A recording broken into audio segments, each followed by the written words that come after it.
नमस्कार. I am doctor Gayatri Pandit. Welcome to my channel learning with Gayatri. आपण सध्या बघतो आहोत स्कॉलरशिपच्या परीक्षेच्या संबंधामध्ये चर्चा. तर ती चर्चा जी आहे ती तुमच्या परीक्षेच्या दृष्टीनं अतिशय महत्त्वाची आहे. ती चर्चा तुम्ही जर ऐकली तर तुम्हाला प्रश्न सोडवणं अतिशय सोपं जाईल. तर ही परीक्षा कुठली? 5वीतली प्री अपर प्रायमरी स्कॉलरशिप एक्झामिनेशन. तर ह्या एक्झामिनेशनच्या दृष्टीनं आपण आज काय बघणार आहोत तर कविता. कविता येते आपल्याला. कविता एक दिलेली असते आणि त्याच्यावरती प्रश्न विचारलेले असतात. मग ती कविता काय करायचं, त्याचं आपण कसं ते प्रश्न सोडवायचे ह्याच्याबद्दल आपण आज चर्चा करणार आहोत. तर एक उदाहरणासाठी तुम्हाला सांगते. एक कविता. हिरव्यागार माळावर कोण उभे जोडून कर, आसमंत हा भरून जाई, ऐकू येती मंजुळ स्वर. तर ही कविता आहे. तर ही कविता सुरुवातीला काय करायचं, समजा ह्यासारखी कुठली तुम्हाला जी कविता येईल तिचं सुरुवातीला काय करायचं तर अगदी पहिल्यापासून ते शेवटच्या ओळीपर्यंत तुम्ही ही कविता अतिशय व्यवस्थित वाचायची आहे. मी इथं व्यवस्थित म्हणते. ही गडबडीनं म्हटलं नाही किंवा खूप स्लो म्हटलं नाही. स्लो जर तुम्ही केलं तर तुम्हाला प्रश्नांची उत्तरं द्यायला तुम्हाला वेळ पुरणार नाही. तेव्हा तुम्ही काय करायचं, व्यवस्थित कविता वाचायची. ती गडबडीनं वाचायची नाही, पण हळू पण नाही वाचायची, कारण तुम्हाला प्रश्नांची उत्तरं लिहायला वेळ पुरणार नाही. हे महत्वाचं. काय होतं, 2 मार्काच्या साठी तुम्ही जर संबंध 10 मिनिटं वाचत बसला तर पुढचं कसं व्हायचं. पुढे प्रश्न असतो तुमचा समजा 10 मार्काचा, तर 10 मार्क राहून जातील. तसं नाही करायचं. तर काय करायचं, व्यवस्थित वाचायची. याचा अर्थ, त्याचा अर्थ नीट पटकन समजून घ्यायचा. बघा बरं, पुढे आपण वाचू. डोंगरा आडून दिनकर येतो, दाखवित चेहरा, देतो संदेश, आलो मी, नैराश्य सारे तुम्ही विसरा. आता या 4 ओळी बघूया. हिरव्यागार माळावरती, माळ कसा आहे, हिरवागार आहे. कोण उभे जोडूनी कर. कर कर तुम्हाला ह्याचा अर्थ पटकन लक्षात आला पाहिजे की कर म्हणजे काय, हात जोडूनी कर. तुम्ही संदर्भासकट तुम्हाला हे लक्षात येईल कर म्हणजे काय. तिथे तुम्हाला त्याचे अर्थ दिलेले असत नाही. तर काही शब्द असे असतात की तुम्हाला ते संदर्भाप्रमाणे तुम्हाला ते ओळखता येतात, त्याचे अर्थ समजून घेता येतात. आसमंत हा भरून जाई. आता आसमंत असं जर म्हटलं की भरून जाई, ऐकू येतो मंजुळ स्वर. मंजुळ स्वर कुठून ऐकू येतो, आसमंतातून, आसपासच्या जागेवर मधून. तर हे जे आहे हे आसमंत म्हणा किंवा कर, हे जे शब्द आहेत हे तुम्हाला त्या वाचतानाच हे समजून घ्यावे लागतील. त्याचा अर्थ जरी तुम्हाला लगेच नाही समजला तरी संदर्भामधून तुम्हाला हा अर्थ नक्कीच समजून जाईल. डोंगरा आडून दिनकर येतो, दाखवित चेहरा. डोंगरा आडून दिनकर येतो, दाखवित चेहरा, देतो संदेश, आलो मी, नैराश्य सारे तुम्ही विसरा. नैराश्य सारे तुम्ही विसरा. झुळझुळ वाहे निर्मल जल, कोसळती शुभ्र झरे, जीवन देणे कामच माझे, सरिताला हे नित्य स्मरे. आता इथे सरिता हा शब्द आला. सरिताचा अर्थ तुम्हाला चटकन समजणार नाही, पण काय होतं, पाणी वाहत जातं एवढं तरी समजलं. ती सरिता आहे म्हणजे नदी तरी असेल, ओढा तरी असेल, एवढं तरी लक्षात येतं. तर इथे तुम्ही असं संदर्भाने अंदाजाने अर्थ तो व्यवस्थित समजून घ्या. तुम्हाला अंदाजाने हे एवढ्यासाठी म्हणते की तुम्हाला अर्थ तिथे कुठे दिलेला असत नाही. तर पुढे बघूया. प्राजक्ताचा सडा पसरला, गंधित झाला वारा, मोहतयाचा पडतो मना गोळा करू तो दोन्ही करा. आता परत इथे करा असा शब्द आलेला आहे.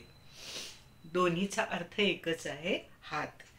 मोह माया हे रूप सृष्टीचे रोज रोज दिसे आम्हा.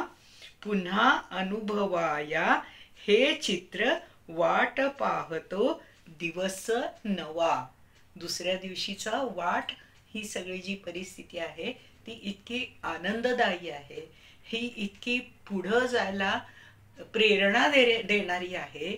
ह्याच्यासाठी दुसरा पुढचा दिवस जो आहे, जो नवीन दिवस येतो, त्याची ही वाट बघणं होतं.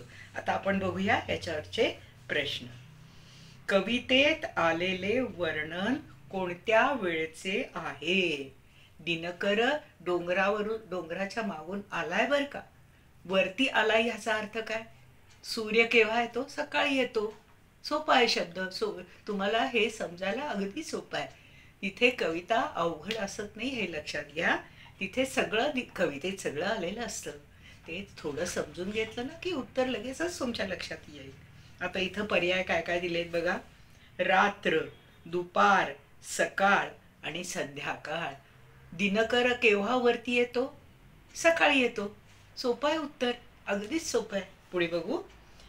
वारा कोणामुळे सुगंधित झाला? आता इथं या कवितेमध्येच त्यांनी उत्तर काय दिलेलं आहे बघा बरं. वारा सुगंधित कसा झालाय?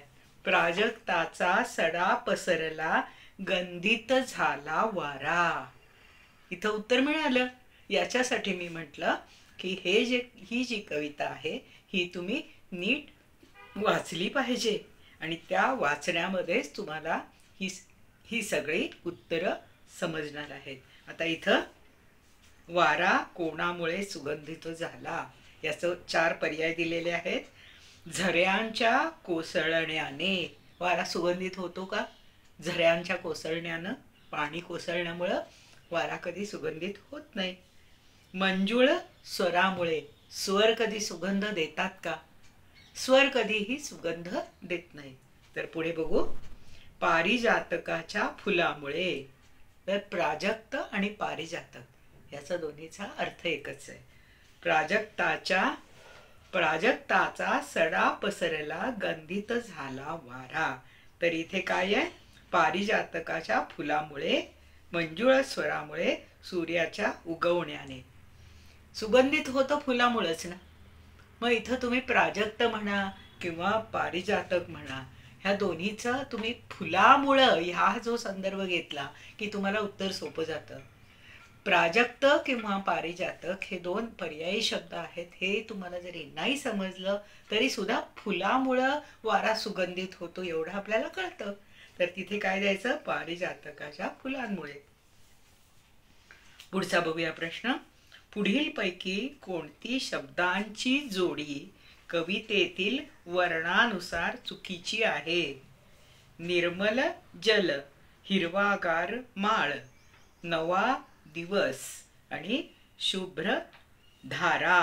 इथे काय आपल्याला काय लक्षात यायला पाहिजे? कवितेतील वर्णनानुसार चुकीची आहे. त्यांनी विचारलंय, चुकीची आहे दिलंय. पुढील पैकी कोणती शब्दांची जोडी कवितेतील वर्णनानुसार चुकीची आहे? शुभ्र धारा. हे तुम्हाला इथे वाचल्याबरोबर लगेच लक्षात येईल. तर आपल्याला काय करायचं आहे परत परत सांगते. जी कविता असेल ती व्यवस्थित वाचायची. फार फास्ट वाचायची नाही आहे, फार स्लो वाचायची नाही आहे. तर तुम्ही वेळ ठरवून घ्या की आपल्याला प्रश्न किती आहेत, त्यानुसार आपल्याला या प्रश्नाला साधारणपणे वेळ किती लागणार आहे याचा फारसा विचार न करता सुद्धा तुम्ही पटपट जरी सोडवत गेला प्रश्न, जे येतात ते आधी सोडवले आणि नंतर दुसऱ्या गोष्टींचा तुम्ही जर विचार केला तर तुमचा वेळ नक्कीच वाचेल आणि पेपर व्यवस्थित पुरा झाला की तुम्हाला मार्कही छान मिळतील. तर तुम्ही काय करायचं आहे? कविता व्यवस्थित वाचायची, प्रश्न व्यवस्थित वाचायचे, पर्याय व्यवस्थित वाचायचे आणि त्यातला पर्याय आपल्याला नीट निवडायचा आहे. संदर्भ काय दिलेला आहे, प्रश्न काय विचारलेला आहे, तर त्याच्यानुसार त्याचं उत्तर काय असू शकेल. तर ह्याचा थोडासा, ज्याला आपण म्हणतो ना लॉजिकली विचार करायचा, तसा तुम्ही त्याचा लॉजिकली पण विचार करू शकता. किंवा कवितेमध्ये जे दिलंय ते सुद्धा तुम्ही लक्षात ठेवून पुढे तुम्ही उत्तरं लिहू शकता. तर तुम्हाला आजचा हा व्हिडिओ कसा वाटला ते जरूर मला सांगा आणि माझ्या या चॅनलला लाईक, सबस्क्राईब आणि शेअर करा, जरूर करा. थँक्यू.